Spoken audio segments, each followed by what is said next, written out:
तो आज हमारे सामने एक बहुत ही दिलचस्प वाकया है।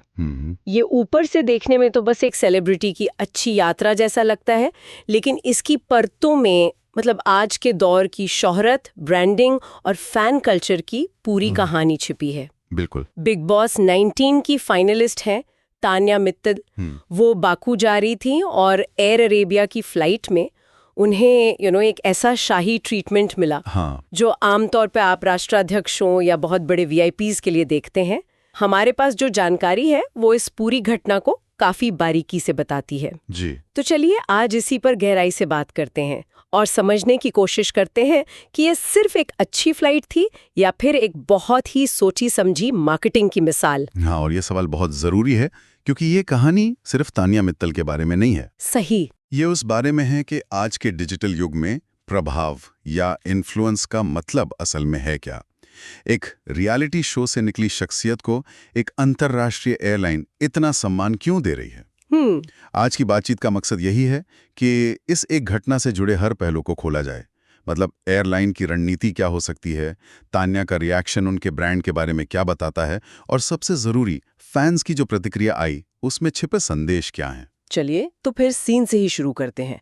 तान्या मित्तल अपने भाई अमरीश के साथ एयर अरेबिया की फ्लाइट में है, बाकू जा रही हैं। ठीक है। और सफर के बीच में अचानक एक अनाउंसमेंट होती है। अच्छा। हाँ, एयरलाइन का क्रू मेंबर तान्या का नाम लेकर उन्हें वर्ल्ड वाइड इंटरनेट सेंसेशन बुलाता है और पूरी फ्लाइट के सामने उनकी यात्रा के लिए शुभकामनाएं देता है।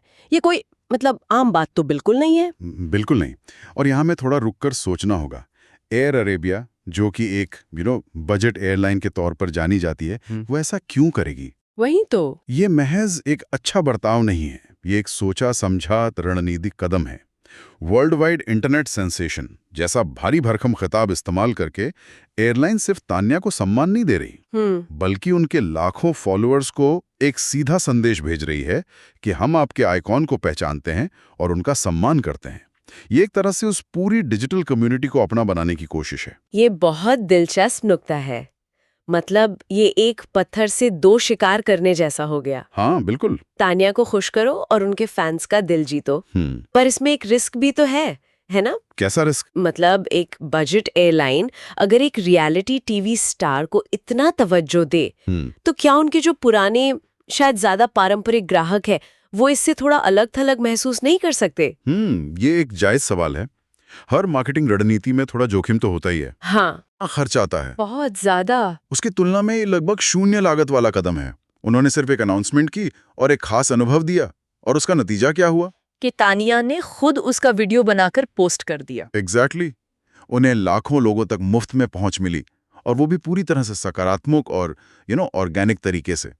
ये किसी भी महंगे विज्ञापन अभियान से कहीं ज्यादा असरदार है। और ये तो बस शुरुआत थी। अच्छा। इसके बाद जो हुआ वो तो और भी हैरान करने वाला था। उन्हें कॉकपिट में बुलाया गया। ओह, ये तो बहुत ही खास बात है। हाँ, क्योंकि 9/11 के बाद से कॉकपिट में एंट्री के नियम बहुत सख्त हो गए हैं। बिल्कुल। और सोर्स ये बताता है कि उन्होंने वहां सिर्फ फोटो नहीं खिंचवाई, बल्कि पायलट से एयरक्राफ्ट के कंट्रोल्स और तकनीक के बारे में सवाल भी पूछे। और ये हिस्सा ये तान्या के व्यक्तित्व और उनके ब्रांड के बारे में बहुत कुछ कहता है। कैसे? जैसा कि सोर्स में भी जिक्र है, ये उनका लर्नर माइंडसेट यानी सीखने की उत्सुकता दिखाता है। वो सिर्फ एक इन्फ्लुएंसर नहीं है जो एक अच्छे फोटो ऑप के लिए वहां गई। उनमें वाकई जानने की दिलचस्पी थी। ये छोटी सी बात उन्हें उनके दर्शकों की नजर में और ज्यादा भरोसेमंद और जमीन से जुड़ा हुआ बनाती है। सही बात है। और जैसा आपने कहा, कॉकपिट में एंट्री मिलना एक बहुत बड़ा सम्मान है। ये दिखाता है कि एयरलाइन उन्हें सिर्फ एक पैसेंजर नहीं, बल्कि एक बेहद सम्मानित मेहमान मान रही थी। इस बात ने मुझे सोचने पे मजबूर कर दिया कि ये सब कितना सुनियोजित होगा। हाँ, लगता तो है। पायलट का भी इतने आराम से सब कुछ समझाना ये दिखाता है कि क्रू को शायद पहले से ही इसके बारे में बताया गया था। ऐसा नहीं लगता कि ये सब कुछ अचानक से हो गया। नहीं, बिल्कुल नहीं। और कहानी यहीं खत्म नहीं हुई। जब वो बाकू में लैंड हुई तो एग्जिट पर एक महिला उनके और उनके भाई के नाम का प्ले कार्ड लेकर स्वागत में खड़ी थी। अरे वाह! मतलब ये पूरा एक एंड टू एंड वीआईपी अनुभव था। बिल्कुल। इसे कॉर्पोरेट भाषा में कस्टमर एक्सपीरियंस जर्नी को मैनेज करना कहते हैं। ये इस बात का सबूत है कि ये फैसला सिर्फ फ्लाइट के कैप्टन या क्रू का नहीं था, सही, बल्कि एयरलाइन मैनेजमेंट में ऊंचे स्तर पर लिया गया था। टेक ऑफ से लेकर लैंडिंग और एयरपोर्ट से बाहर निकलने तक हर टच पॉइंट पर उन्हें विशेष महसूस कराने की कोशिश की गई। ये एयरलाइन की तरफ से एक मास्टर क्लास था कि कैसे एक प्रभावशाली व्यक्ति के जरिए अपने ब्रांड की सकारात्मक छवि बनाई जाए। तो एयरलाइन ने तो अपनी तरफ से ये पूरा वीआईपी एक्सपीरियंस दे दिया, जो अपने आप में एक बड़ी बात है। लेकिन इसका दूसरा पहलू ये है कि तानिया ने खुद इस पर कैसे रिएक्ट किया। हाँ, ये भी जरूरी है। क्या उन्होंने इसे एक आम बात की तरह लिया? नहीं, और यही उनकी सबसे बड़ी ताकत छिपी है। अच्छा। उन्होंने वीडियो शेयर करते हुए लिखा, क्या ये सब सच है? कोई मुझे चिकोटी काटो। उनका ये रिएक्शन हैरानी, खुशी और आभार का मिलाजुला रूप बहुत ही स्वाभाविक और सच्चा था।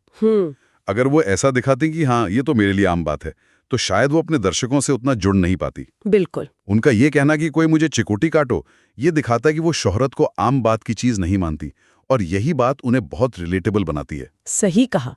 लोग ऐसी हस्तियों से ज्यादा जुड़ते हैं जो सफलता के बाद भी अपनी जड़ों को नहीं भूलते, और उनके अंदाज में भी यही बात झलकी। कैसे? सोर्स के मुताबिक उन्होंने एक सिंपल सी लाल साड़ी पहनी थी, बहुत कम मेकअप था, और कॉकपिट में उन्होंने पायलट को जय श्री राम कहकर ग्रीट किया। ओह, अच्छा।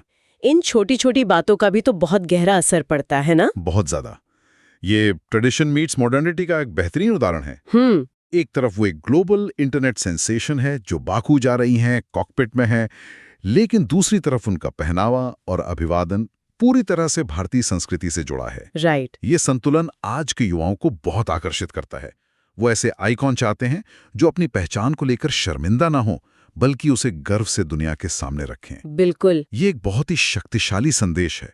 चाहे यह सोचा समझा हो या स्वाभाविक, ये उनके ब्रांड को बहुत मजबूती देता है। और इसका नतीजा हम सबने देखा।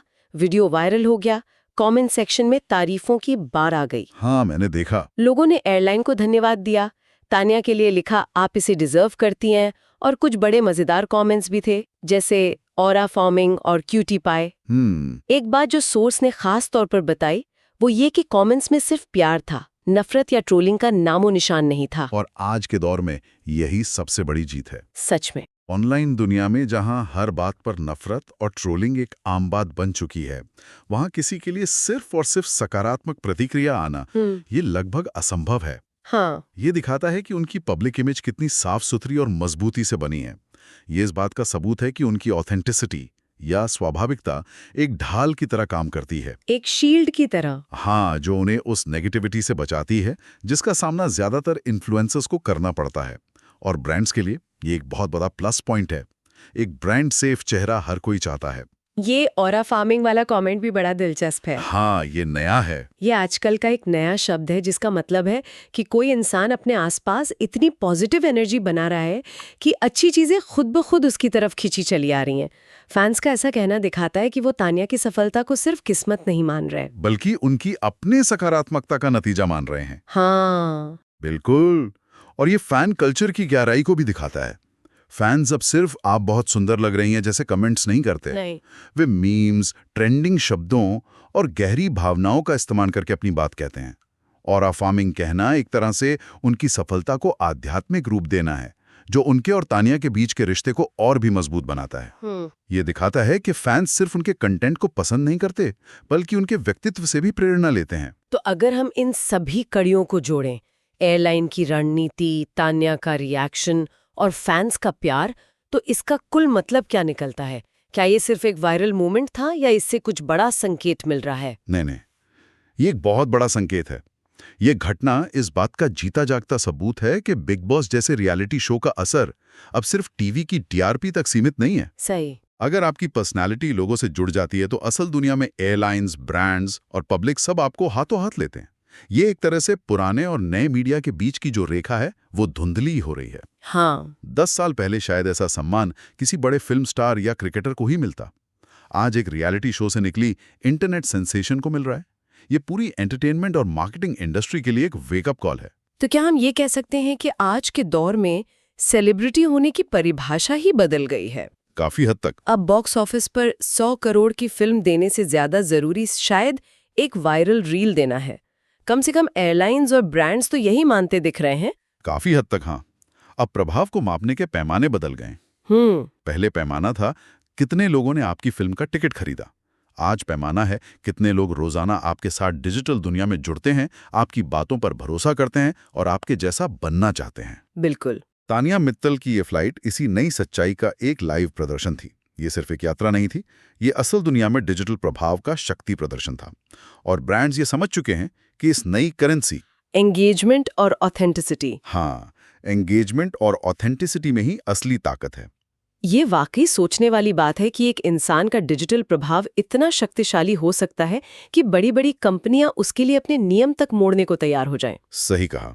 ये तान्या के लिए एक करियर माइलस्टोन तो है ही, साथ ही शायद उनके आलोचकों के लिए भी एक खामोश जवाब है। बिल्कुल, ये एक तरह का वैलिडेशन है जिसकी तलाश शायद हर उस कलाकार को होती है जो पारंपरिक रास्ते से नहीं आता।